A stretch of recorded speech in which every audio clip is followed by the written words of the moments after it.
Ողջունում եմ բոլորիդ, խաղաղության դատավարությունը շարունակվում է, ինչպես տեղյակ եք Վերաքննիչ դատարանում, մենք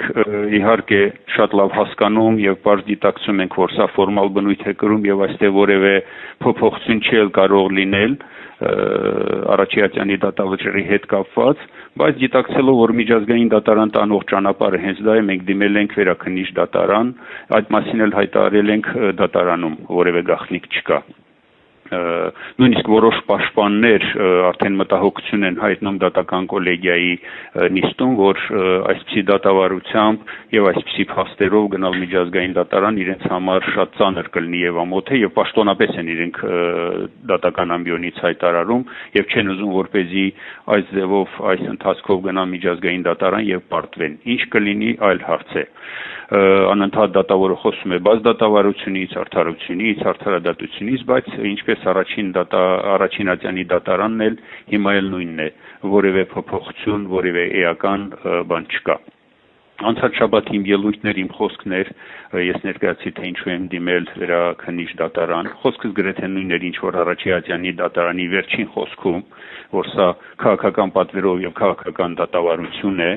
այս դատավարությունը որևէ կապ չունի քրեական հանցագործությունների հետ, սա էթնիկ պատկանելիության եւ ազգային ատելության հողի վրա դատավարություն է եւ այդպիսի մթնոլորտում է ընթանում եւ որ Արաչյանի դատավարությունը դատարանը ուրեմն Ադրբեջանի Հանրապետության քրեական դատավարության օրենսգրքի կոպիտ խախտումներ է թույլ տվել, մարդու եւ միջազգային իրավունքի կոպտագույն խախտումներ է թույլ տվել։ Խոսքս բնականաբար ընդհատվում էր դատախազների եւ նաեւ դատավորի անհիմն միջամտություններով, բայց ինչևից է ամեն ինչ ավարտին հասցրինք եւ հոդված առ հոդված անդրադարձա, թե ինչպիսի, այսպես ասած, զրպարտություններով եւ ձևակերպումներով առանց ապացույցների, առանց կոնկրետ փաստերի կայացվել է դատավճիռ։ Ընտրվել են Ադրբեջանի Հանրապետության քրեական օրենսգրքի հոդվածներ եւ կոպիտ ձևով ոչ միայն ինձ, այլ բոլորիս կպցրել, այսպես գործը կարել։ Ես նույնիսկ խոսեցի, որ սա կարված գործ չէ, այլ կարկատան է։ Օրինակ 93 թվականի ծնված անձին վերագրում են 91, 92, 93, 94 թվականի ռազմական գործողությունների համար կասկածանք եւ իբր թե դատարանում էլ այդ ամենը ապացուցվել է եւ վճռի մեջ էլ արտացոլում եւ կայացում վճիռ 15 տարվա ազատազրկում։ Այսպես է ընթանում, ինչպես ասել եմ Արաչյանում, նաեւ այստեղ հստակեցրել եմ եւ հստակ հայտարարել, որ սա հայ ժողովրդի եւ հայոց պետականության դեմ բացված դատ է հստակ ռազմավարությամբ եւ հեռահար նպատակներով։ Կարևորը մեր ողջախոհությունն է, համբերատար եւ նպատակասված մեր քայլերն ենք անում, արժանի ելույթներ ունենք, իսկ միջազգային դատարանի եւ միջազգային ատյանների հետ կապված ընդհանրապես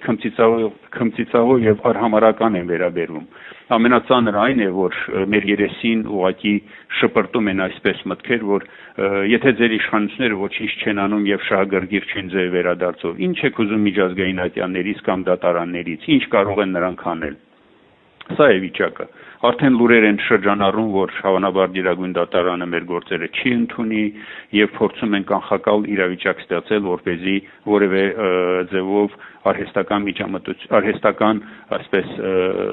միջամտություններ ունենան։ Ինչպես օրինակ 1 տարի առաջ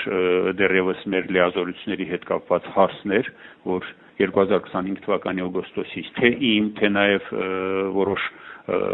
մարդկանց լիազորություններ տալու հանգամանքը մինչև հիմա չի լուծվել եւ չեն կարողացել ոչ մեր հարազատին, ոչ մեր իրավապաշտպանին լիազորություններ տալու։ Մինչև հիմա պատկերացրեք պաշտպանները չունեն, նույնիսկ այս պահի դրությամբ չունեն ոչ մեղադրական ակտը, ոչ մեղադրական եզրակացությունը եւ ոչ էլ դատավճիռը։ Դատավորը հետաքրքիր է մեր պահանջներից հետո որոշում կայացրեց, որ էլեկտրոնային տարբերակով թույլ է տալիս, որպեսզի պաշտպանները ծանոթանան դատավճռին, հասկանում եք, ծանոթանան, այսինքն նրանք չեն կարող իրենց ձեռքի տակ դա ունենալ։